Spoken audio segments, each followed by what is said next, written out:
Hello and welcome to Tokenverse podcast series, where we bring together creators, blockchain specialists, investors, intellectuals, and experts to brainstorm the future and potential of Web3 technologies. This production is brought to you by DoinGud, an NFT marketplace which brings together people who want to do good across the world. And in this episode, we're going to discuss the subject of NFT royalties in the music industry. And we're very lucky to have very inspiring guests. Each of them are co-founders of very interesting projects, but also they do other interesting things. And firstly, I would like to introduce Noble Dracon, who is a tech investor, financial author, and also a speaker.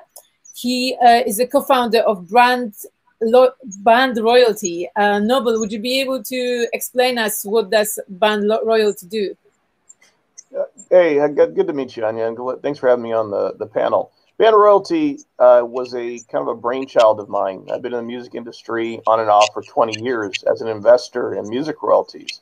So I've given advances to different artists and labels and bought life of rights and then short-term rights and the like. So after I'd already done 4 NFT projects, we looked at the landscape and said, there may be an opportunity for individual fans to participate in these royalty rights using NFTs and being part of an ecosystem that allows the artist to have direct connection with this fan, but not just in a ancillary component where it's not just performing and merchandise, but more importantly in the business side and understanding the 6 different royalty rights that are there and connecting the artist to be with their fans in the first right in their royalties and being a part of the business side and understanding that it's just not the glitz and glamour. So we did 1.1 million in NFT sales. We kicked it off. We're about to launch our own marketplace similar to OpenSea or Rarible, specifically for the music industry. So it's all laid out and designed for that. And we're about to have our own token launch in an ecosystem, a governance token to decentralize everything. So we're very excited about where we're headed. Wow, that sounds like a really amazing project. Thank you for this. And next we have Robert Menendez. Robert is a co-founder, he's a founder and COO of VETS. And probably lots of us have already heard about this project, but perhaps Robert, you as well could explain us a little bit what is VETS? Sure. Thank you for having me today. As Noble alluded to, the music industry is pretty broken when it comes to the value proposition for the people that create the intellectual property. My background was originally as a hedge fund manager in New York, and this is my second startup. And what I was endeavoring to do is to bring value to the intellectual property creators. So we're really ahead of the NFT concept. We digitized and created a blockchain ecosystem where fans could buy into future royalty streams with reversion. So we're basically kind of like an eBay for song rights. BMG is currently our largest client. Nipsey Hussle is an investor and partner in our company. We've done songs by Drake, Kanye West, Maroon 5, where fans have been able to buy into that intellectual property in any fraction, and then we collect those royalties in the real world, pay them out, and distribute them through a wallet. Now, in most cases, these are the writers, the producers, as Noble will tell you, kind of the unsung heroes of the music industry, the guys that help to put these songs together. And in a lot of cases, they're not as well paid as the musicians. And that's even stretching because some musicians aren't really that well paid either. So we were trying to bring the collective force of fandom to support creators. And that's what VETS is. Fantastic, thank you. Next, I would like to welcome Mark Sandusky, who is both blockchain expert and creator, and he's co-founder of Peer Through Media. Mark, can you tell us about Peer Through Media?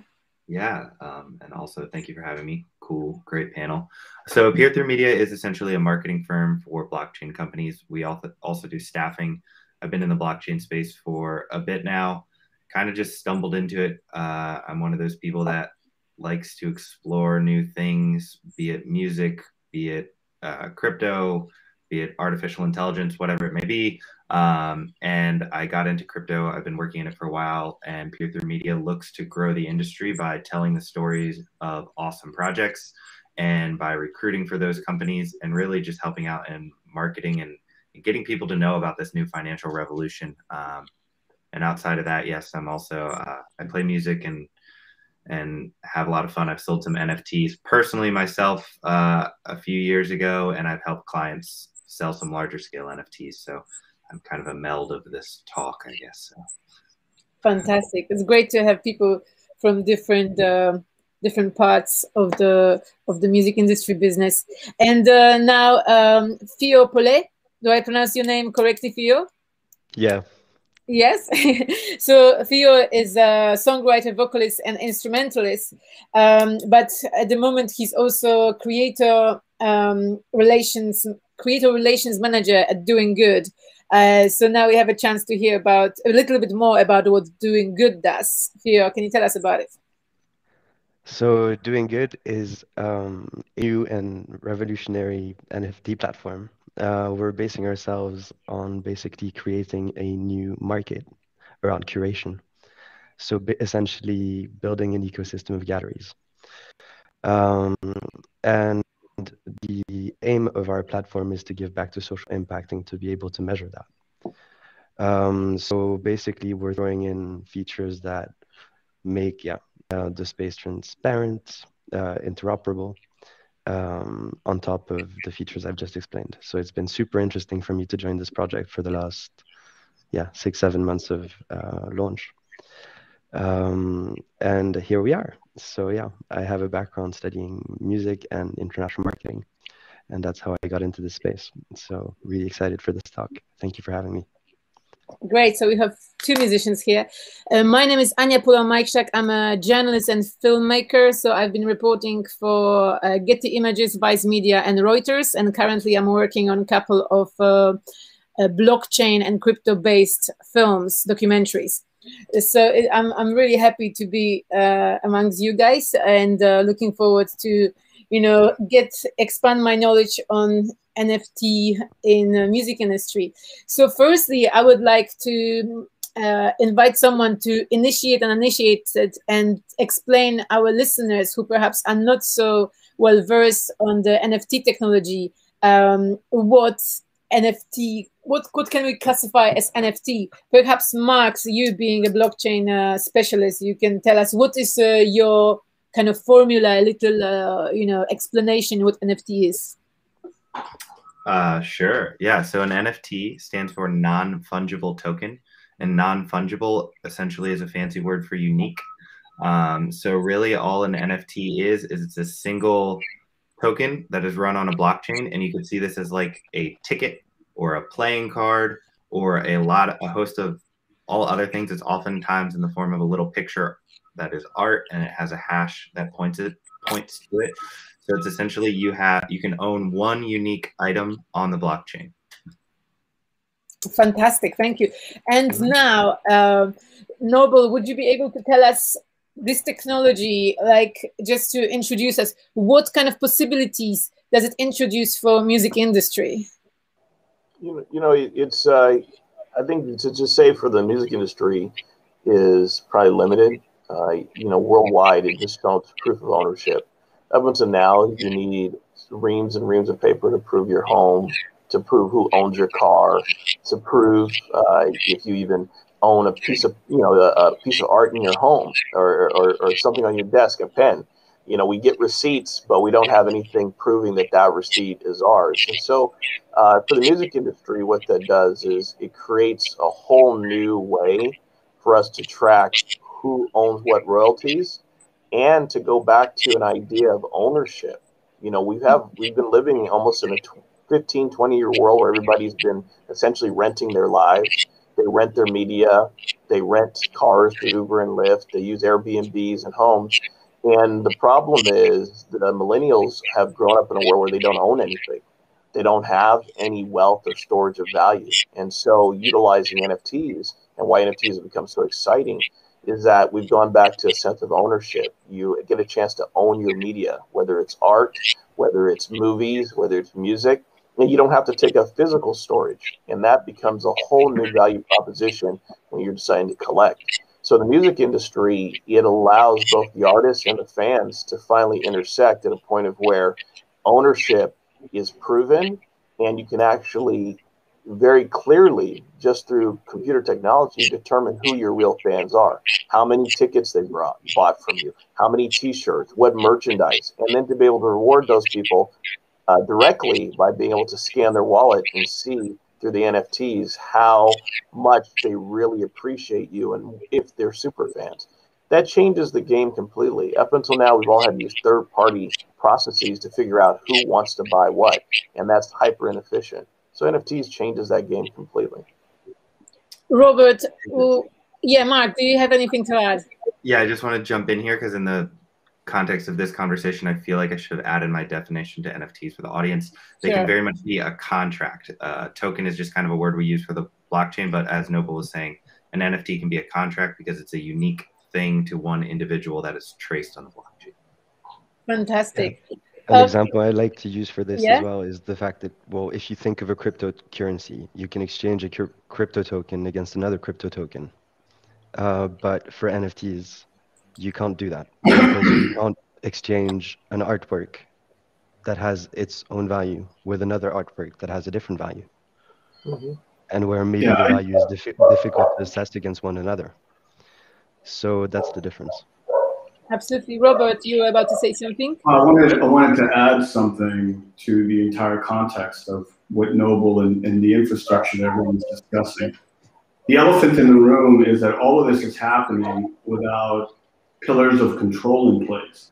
So what the NFT, people are looking at a digital widget and saying, I don't get what the magic is. What people aren't understanding is that before, to go get a house, you had 20 people stamping a piece of paper. A contract. If I wanted to buy art, it had to be authenticated. A gallery owner, someone else had to show up. 1,000,001 things had to occur that included a lot of people controlling what you own, how you own it, and where you keep it. What the NFT marketplace has shown is that I don't need anyone besides the creator and myself and this technology to verify anything. It's a CryptoPunk today. It'll be a house, a building, a record contract, streaming rights, digital rights tomorrow. And for a long time, the digital world has been a place where you could create art all day long and it'd be very, very hard for you to monetize it, very hard for you to control it. Now, through the blockchain and the concept and idea of an NFT, that revolution is starting to change. It's going to start with digital art pieces. It's going to go on with music. It's going to happen with real estate. And what will happen is that these pillars of control, like the banks, just, for example, the fact that I can go online, buy an NFT, lend against it, send it to anybody in this room without having to talk to one single person or get anyone's approval. And anyone who's ever gone to the bank and tried to get more than 25 grand out will tell you it's your money, but it's not really your money. You know, like it's an incredible change of power. I mean, like things that happened a few times in our lifetime. We saw it with the internet. And now you're going to see it here with blockchain and the NFTs that are coming. You know, we're talking about sovereignty, Anya, and sovereignty, the ability to be in control of your assets is super unique. It hasn't really existed. But more importantly, what it does is it creates a frictionless system that removes a lot of middlemen, which means that there's a lot of people who just are not going to continue to just kind of take income off the top. They're not going to continue to have slippage. I just spoke to an attorney, entertainment attorney with, and he says in 5 years, we may not even be relevant for half the work that we do because most of this could be done in smart contracts. And so people who are in the industry are starting to That's not a bad thing. Understand what this means. No, it's not bad. It's not bad at all, but it's something that needs to be paid attention to. And that's why music industry, it becomes almost obscene and almost disgusting that in the time that $17 billion, the music industry has gone gangbusters, still only 10 to 12 cents of every dollar goes to all the musicians. And 90% is caught in slippage, yet there is no physical goods. Marketing is different with your own fan base on social media. And delivery is not, nobody's carrying crates and crates of boxes. When I started, when I first made my first investment in the music industry, I was just started a record label, and we were carrying crates and crates of CDs and posters, and we were going physically to all the stores and all the independent. That doesn't exist anymore. And so at that point, you could say, okay, maybe the breakage and the slippage and all this stuff makes sense. Everything's being delivered digitally. How is this still the case that we're belaboring under the 1930 laws of the music industry? I've seen your breakage clause, Noble. Sorry, I've seen breakage clauses in contracts today. Like in an artist's contract today, there's a clause of like 1%, 2% going for breakage of goods. And there's no goods. And, you know, I started, so my background's been in finance and investing for a long time. I was one of the leading experts in commodities trading. And I would tell anybody, if I went to a brokerage firm and our slippage was 90% of what we were making, we would leave that broker.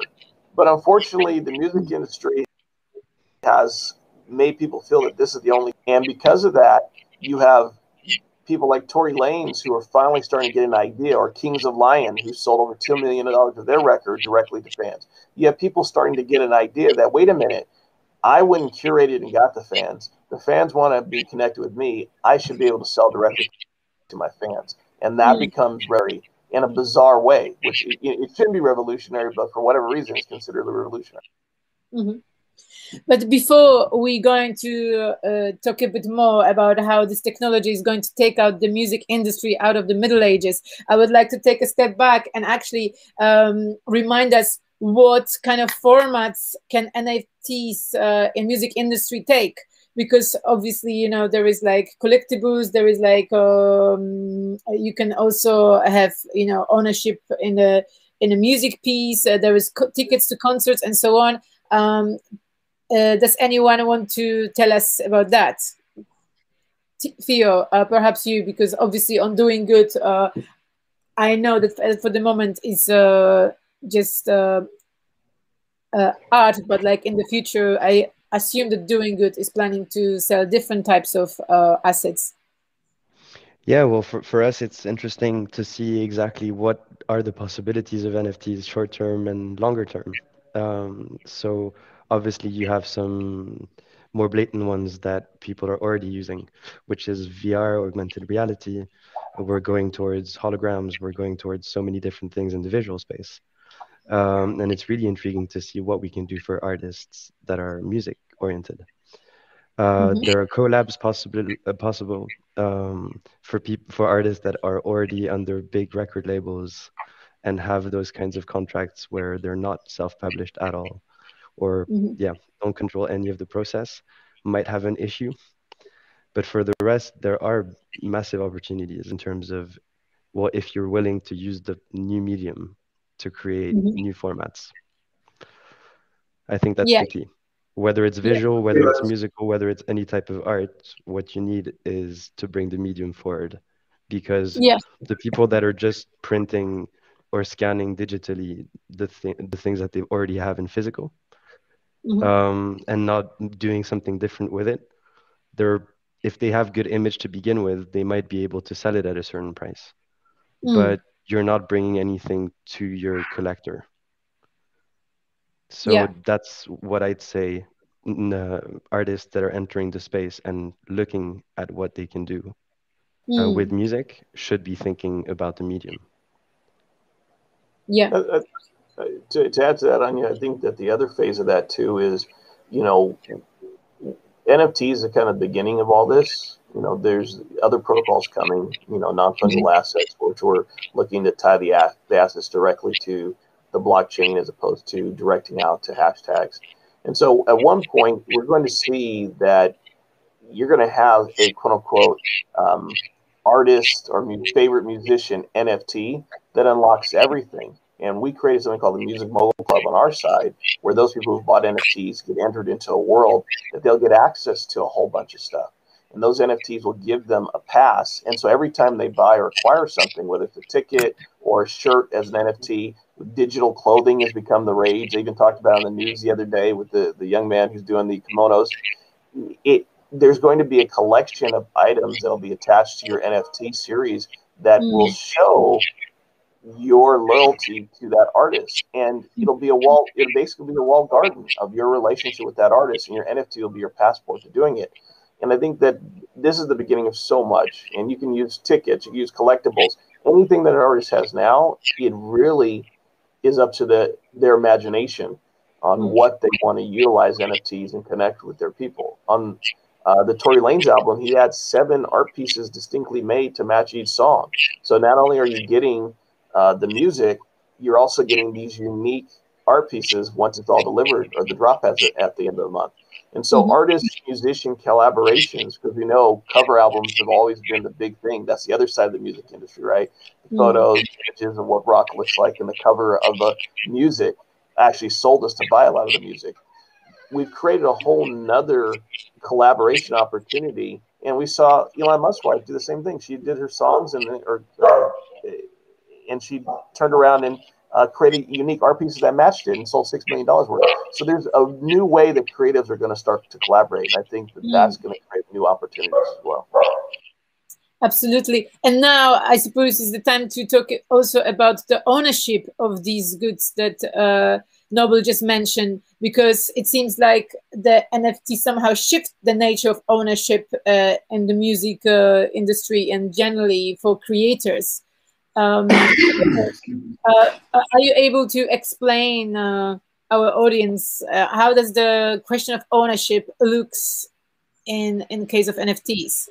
I mean, I'd love to kind of jump into that, because when we started our company, BMG is actually our largest client. But when I went to go meet with the president of BMG for North America in Los Angeles, he told me, this is a great idea. And I know it's a great idea because I thought of it 2 years ago.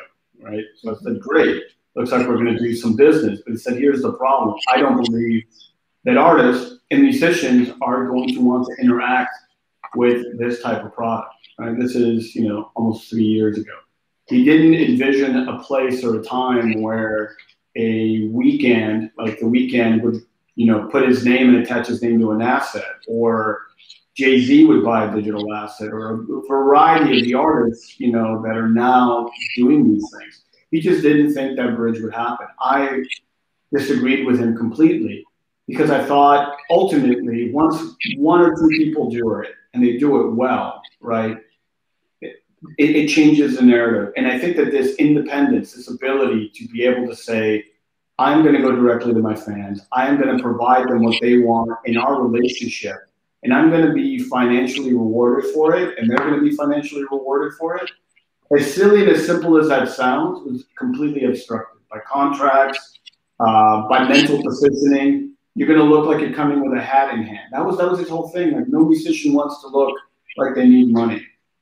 But the NFT marketplace, through art sales in general, like when a musician saw a CryptoPunk, selling for X amount, or saw people sell for 60 million, you didn't have to convince them anymore, right? So, kudos to the crypto community for changing the world by sticking to concepts and ideas. And I think that concept of owning something, of having something, of supporting a charity if I choose to, right, by my purchase, because it's me and something I care about and no one in the middle. I think it's a game changer, and I think people deeply believe in it now. I see people with their digital assets on their hundreds of thousands of dollars of digital assets on their phone or on a 3D gallery. 5 years ago, people would have laughed at you. If you would have told them you'd have a $100,000 digital widget in your wallet 2 years ago, to anyone, to an art gallery, to a record label, and you guys are in this space, you know how bad it feels to know where things are going and no one's listening, right? I'm sure for Mark, Theo, Noble, how long have we been at the game of talking about this change, right? And to finally see it happen is because people finally accept that this has value, and that where it's pointing to at that server and the blockchain is, not as complicated as people think it is when they first think of an NFT. It's been an incredibly powerful tool for everyone. For sure. Yeah. And I think on top of this, you also have the question of secondary sales and revenue on secondary sales, which is going to be a game-changing factor for musicians too. Yeah, Nobody so envisioned any even place so where you much can to change at a where you concert. can gain something twice Yeah. on the Robert same hit the product. nail on the head. Yeah, Robert hit the nail on the head when he talked about the posturing. So many artists have been taught not to connect directly to their fans that they forget that the fans don't see it as a hat in hand. They see it as a collaboration or an opportunity to share in the success. So when we started our first catalog, we bought a performance catalog from a writer. And when people see an artist, they think that that artist who performed it, but there could be 5, 6 different writers. Mm. So we have songs formed by Jay-Z and Justin Timberlake, Ariana Grande, and Demi Lovato, Cher, that were written by this writers that we collect royalties on. The moment we shared that with the fans, this was even accessible, that they could actually buy into the music and participate alongside the creation of songs that they really enjoyed and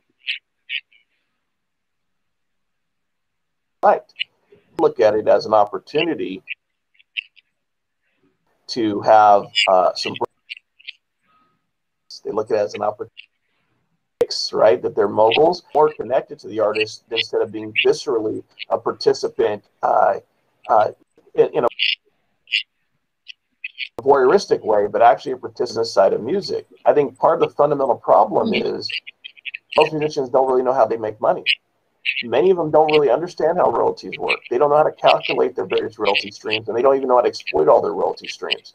And so this intersection of the visual of what music is and the business of music also has to be educated to musicians themselves.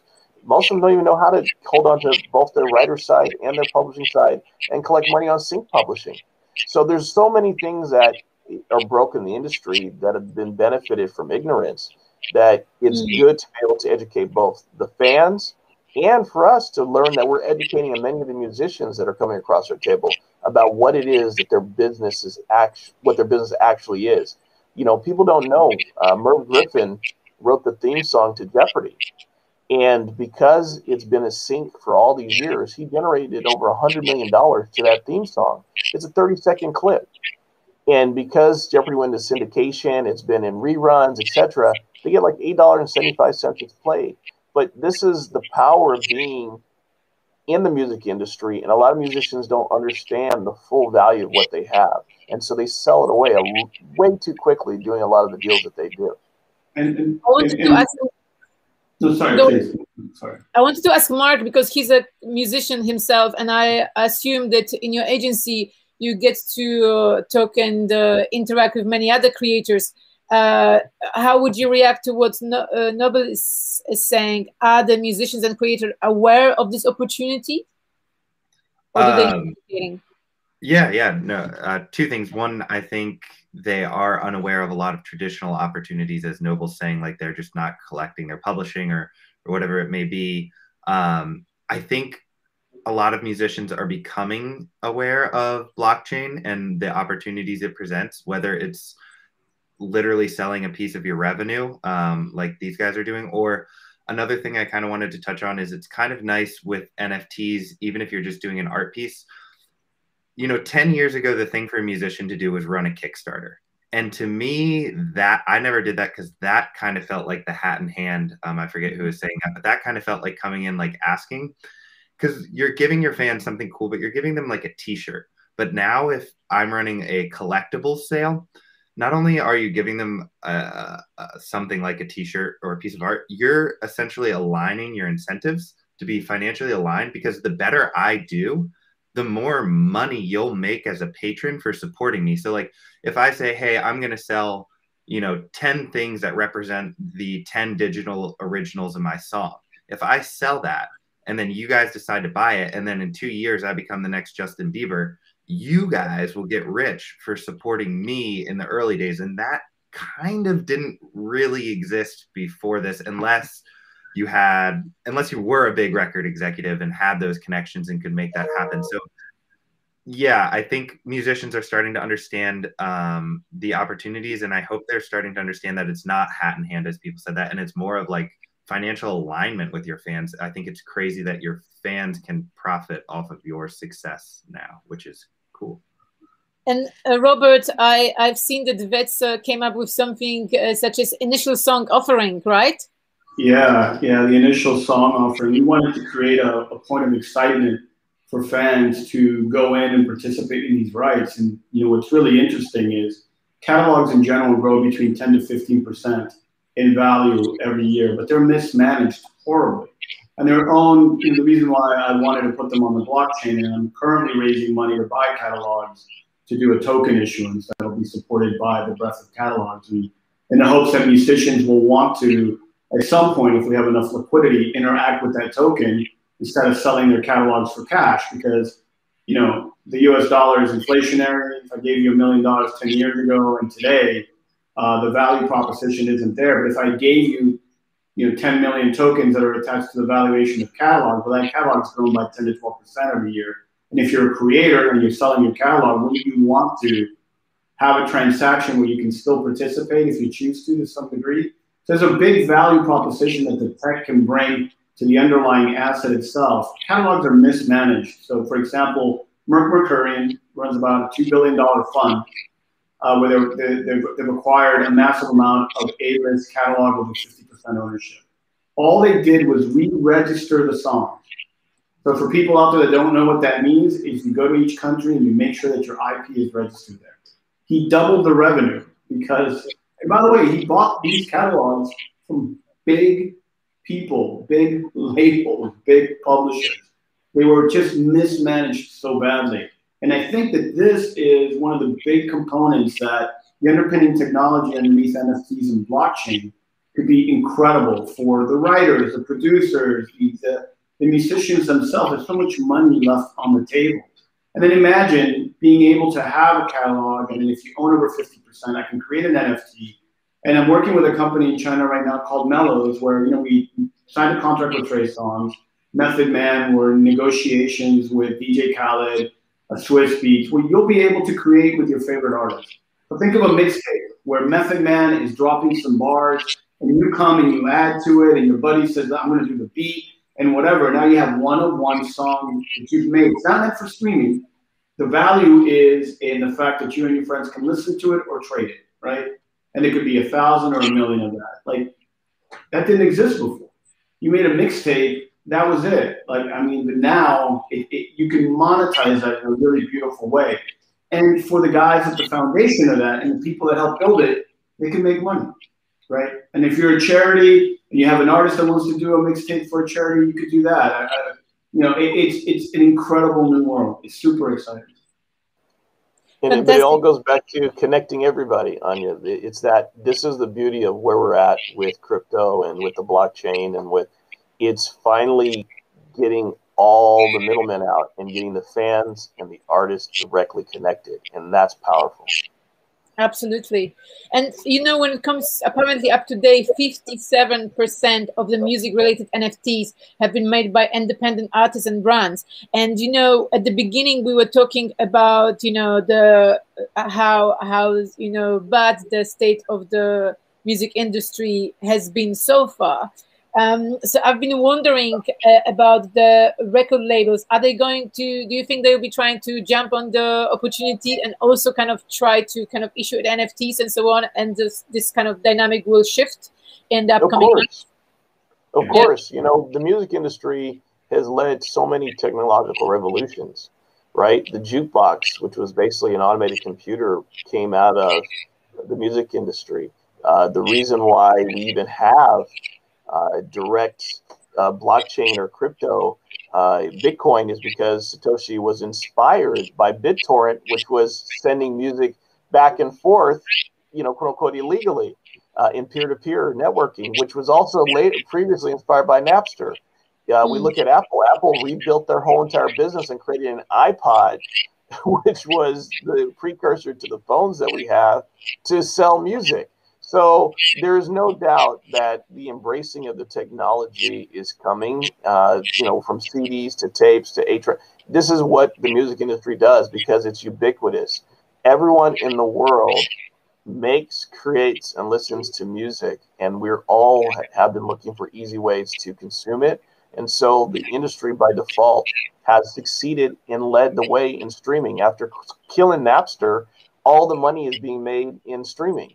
And so, of course, it's going to be part of the next revolution of NFTs. Just how they come and how they come to market is really the question, and who and what groups they'll work with, right? You know, Vets is on track with BMG. You know, Sony just made a big investment in another group. So everyone's starting bit by bit to step into the industry. And once they are all convinced that they can get their cut, they'll start dominating. And the question is, follow or lead. Sorry, one of the interesting things is in the past, the industry has destroyed innovation out of fear, mostly. I think Apple was a really good example of tech companies eating their lunch. They had an opportunity to do a deal with Napster, and they sued Napster, and Metallica sued their own fans. It has a hubris that sometimes gets in the way, but I believe, and I know that they're starting to change, because how do you get this genie back in the box? How do you get the fact that NFTs, blockchain, the fact that there's markets out there right now that the labels can't touch, have nothing to do with, or artists? I mean, Mark, what advice do you give to musicians when they come to you? Like, it is such a breadth of opportunity, right? Like, how do you properly guide them? You're not connected to a label, but you're the type of guy they're going to come to. They're not going to come to some A&R guy at Sony. So, like, it's an interesting thing.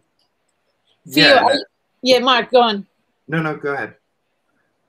Theo, are you positive about the fact that, this technology is going to kind of make these old power structures, fall apart? Well, I think it's interesting because we've talked a lot about the possibilities within the space right now.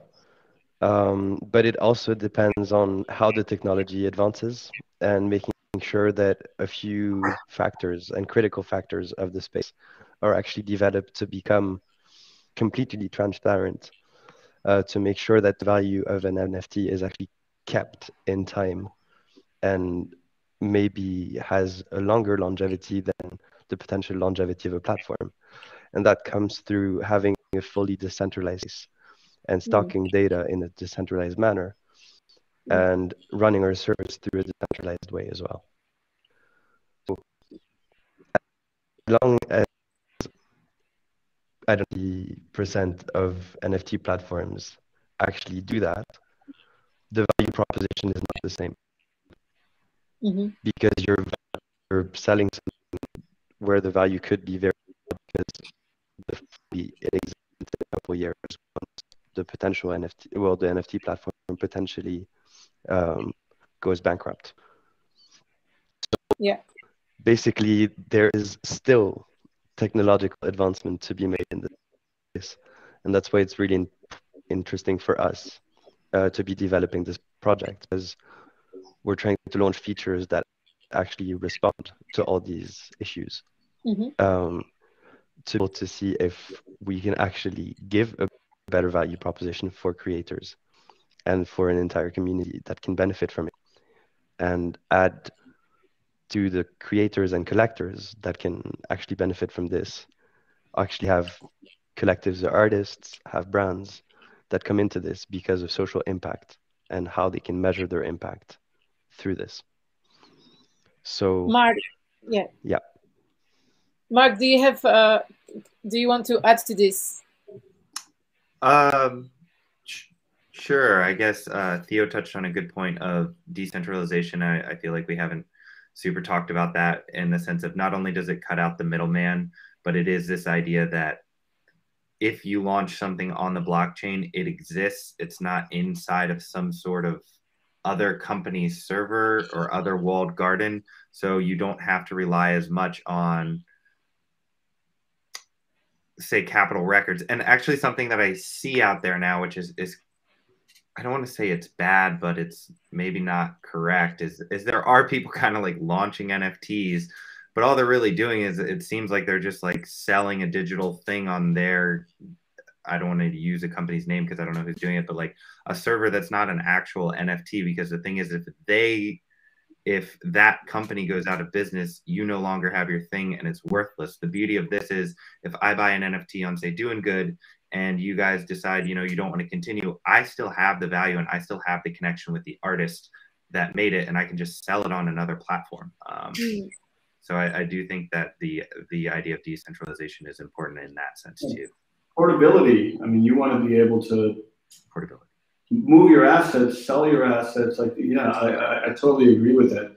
You're just shifting. Otherwise, you're just giving power to another entity, right? If you can't move it to OpenSea, and from OpenSea take it. You know, let's say I want to take it to DoinGud because I want the next sale of my NFT to participate in a charity, and I'm at OpenSea. I should be able to like an art piece, move it to wherever I want, or move my contract to wherever I want. Yeah, you know, one of the things, I have a Medium article coming out about this issue because there's something that's been happening called lazy minting, and OpenSea is notorious for it, where they don't actually make the NFT until you buy it. It's okay on one hand, but the reality is it's never recorded on the blockchain.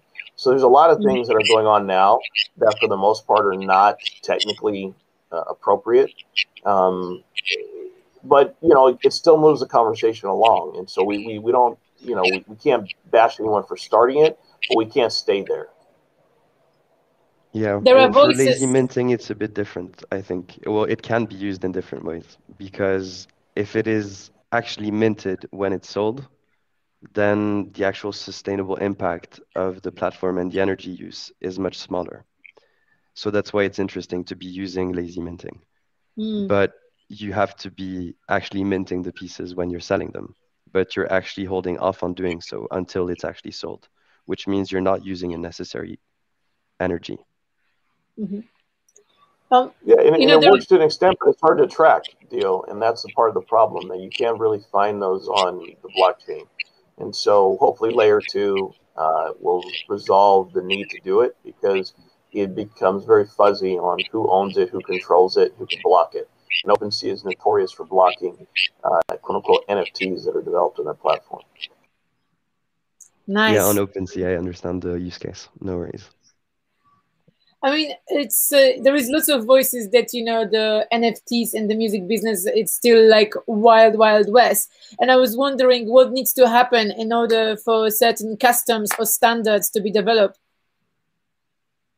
That's an interesting question. I mean, it is the Wild West, but you can't have innovation without that. So where things will land is really interesting. I'm a big proponent of connecting the digital with the real. So, you know, being able to collect royalties from the real world and distribute them, to me, you know, I feel like we were way, way too early. But now we have an opportunity to kind of change the game for established artists, up-and-coming artists.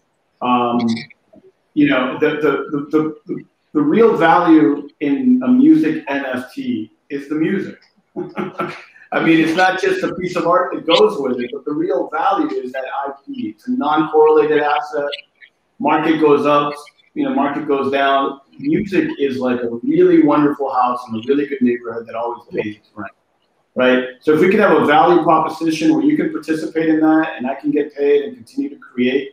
Like if you have 1 million fans and you play the banjo, why do you need someone to tell you that you can still play the banjo, right? Like, you know, if your fans want you to play, like, you know, if you want to do something and the community supports it and there's a value proposition, right? Like you're going to support my music and you have slices of my music. You know, we even tokenize like YouTube channels because the whole thought was if I'm a creator and I'm making a little bit of money, but I need a red camera, I need a lawyer, you know, back to lawyers, right? Noble. I need a publisher, I need a backscreen, I need a light. How do I do that if I'm only starting to make, say, $3,000 a month? That's not really enough, or $5,000. Why don't I share that revenue, right? You're not owning my brand. I'm just sharing the excitement, some of that revenue with you through this digital asset, right? And then all of a sudden, you can support your favorite YouTube channel, whether it's a musician, a car repair guy, someone that's talking about blockchain, whatever it might be. And then I click and I like and I share and I'm voting with my interests. I'm watching you, I'm participating, and I'm sharing that. And I think, I mean, for everybody on here, I mean, I don't think anybody on this panel is in it for the money. I think we're in it to plant. Oh no! I will tell you, no. I'm in it for the money, Robert. But I'm saying, but if you were in it for the money, you would be a record executive with a label with a cushy job. It's just like laughing at the world. But you really want to enact change, and that makes sense to me. I think there's no mutual separation between the money and the enacting change.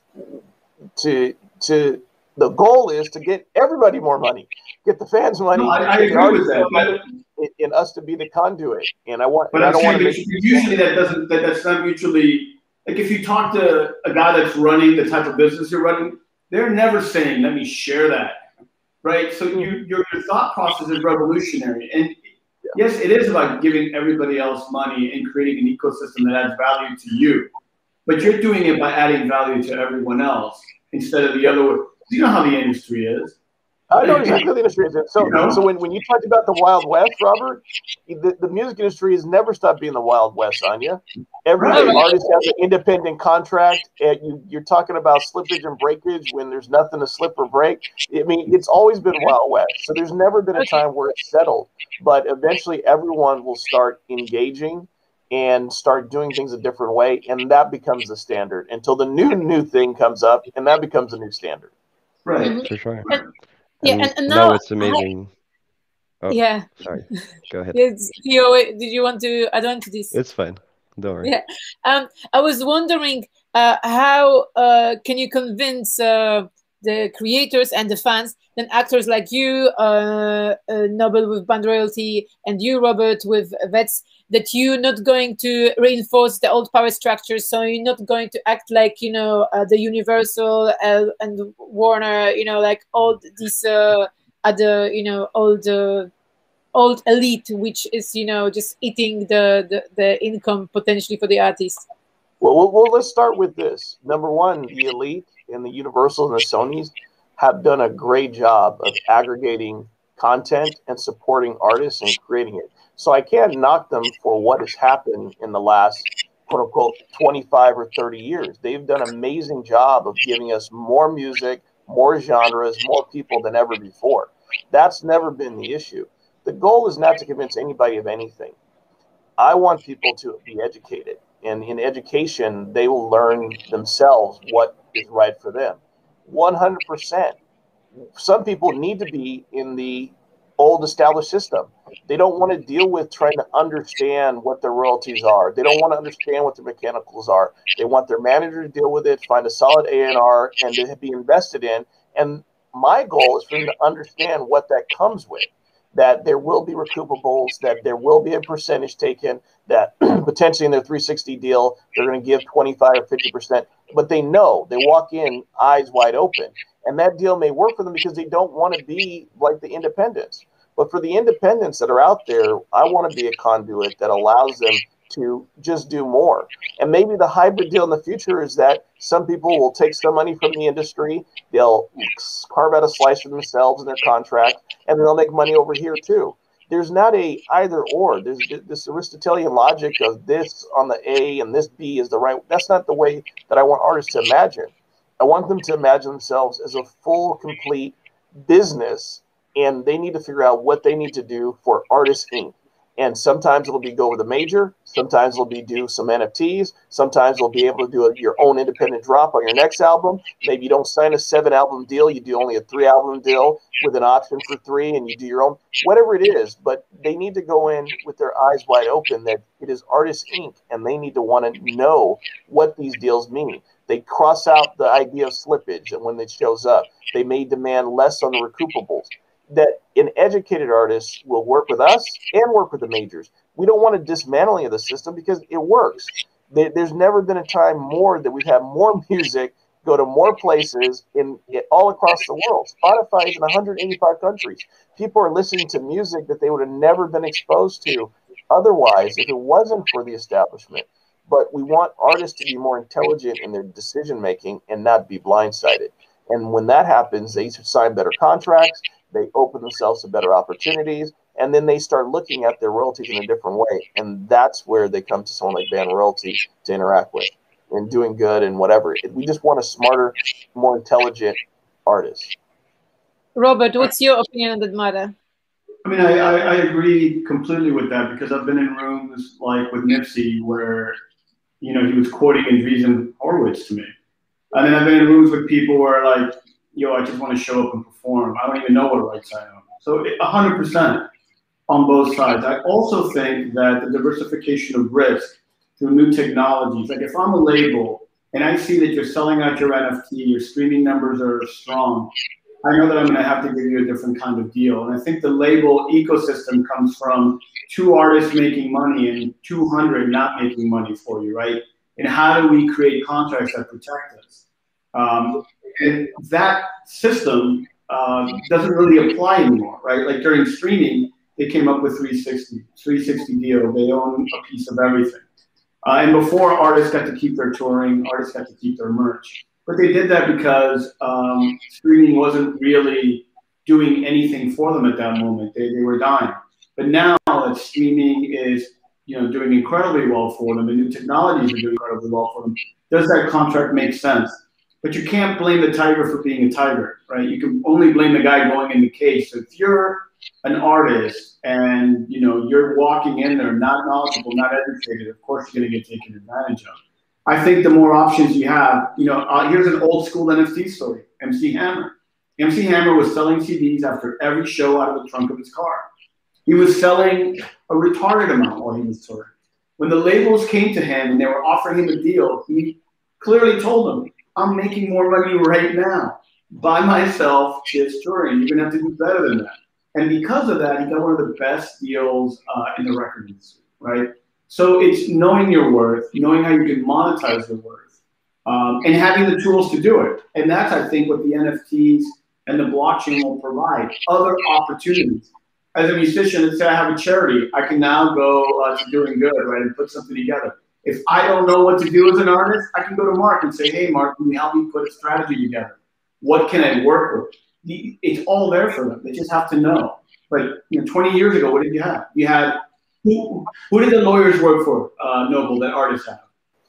The music, they worked with the A&R that was at the label.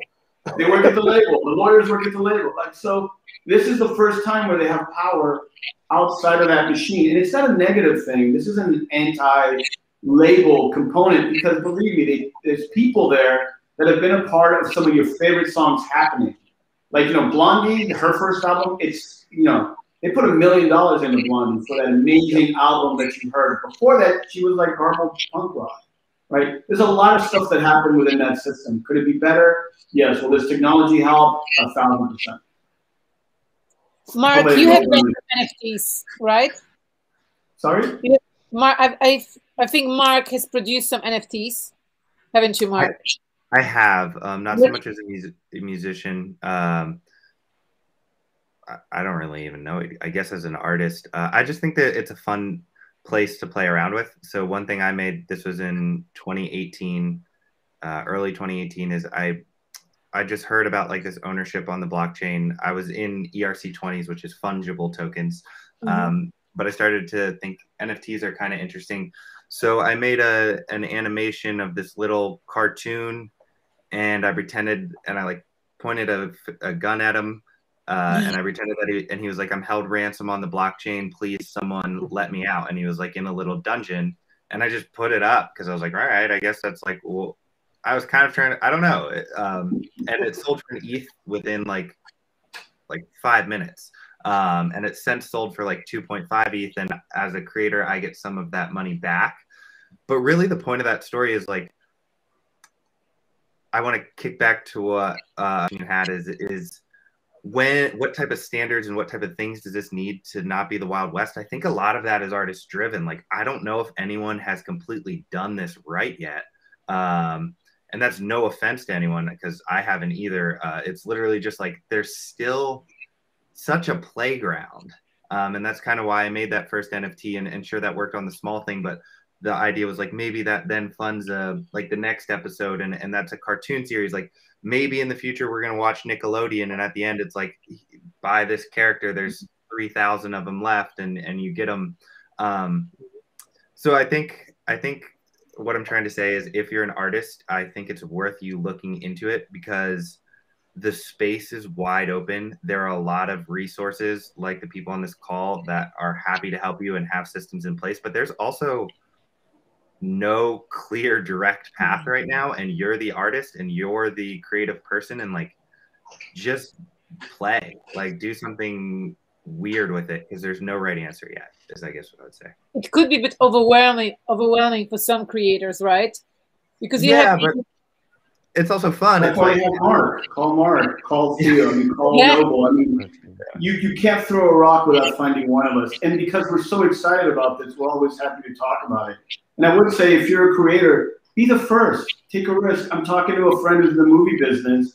They did a pilot that they own, that they finance, that they'd love to do a movie off of. And they want to NFT all 6 episodes, right? His partner is Jerry Mullen and Steven Spielberg's partner on Schindler's List, Minority Report. These are talented guys, right? And they're willing to do that. So you'd be surprised as a creator. It's okay. Like what you did, Mark, I think is so dope. You're like, I'm going to make this character. This wasn't even like a real marketplace yet. I'm going to do this. I'm going to put it out there, and I'm going to see what happens, right? And it's sold. I mean, I think that's super exciting. Yeah. This is our 4th project. We sold over $1 million in NFTs for royalty rights. Right? Because I own a gaming company. Also, we've done it. The space is wide open for people to just kind of step in, and every product that we've released has been well received, and including the push for this with ban royalty. I just think that as a creator and as creatives, don't be afraid. Don't get confused on what the technology is, because that's really what holds people back. They get caught up in the weeds of whether the technology is good or bad or what they should be doing, and not really focusing on just the creative aspect. And hopefully with some of the platforms that were in development, we'll kind of mitigate a lot of the friction that causes, or fear for people to learn new things. But those people who lead the way and are willing to step in and partner with people like us, or Robert or Mark, the rewards are immense, only because at the very end of the day, you get a chance to just step outside your comfort zone, and you'll be surprised at what your fans are willing to do or not do. And then the new fans you'll engage with, that who really are interested and you had no idea existed, who want to participate. So psychologically, I think is just don't be afraid of the technology. Join up, do it, and just make it happen. Fantastic. I think we should change the name of this podcast for when it's streamed to if you're an artist thinking about issuing an NFT, watch this. Yeah. But there's no reason why not to. I mean, when I was little, I mean, I'm 49 years old. When I was growing up, any of the behavior that you see in the crypto community, or even TikTok or anything, your parents would tell you, settle down. This isn't the right way to go. Screw all that. Be who you are. Go out there, create. The world is never been a better place for you to plant your flag. Whether it's music, whether it's marketing, whether it's doing charities, you don't need to wait for someone to hire you to start living your life. And I think that's the most powerful thing that the crypto community has taught me, is that together, I mean, look at the value of Bored Apes, crypto. I mean, where else? Try going to a finance guy in New York. I spent a lot of time on Wall Street. He mentioned a platform called Sushi or Pancake Swap, right?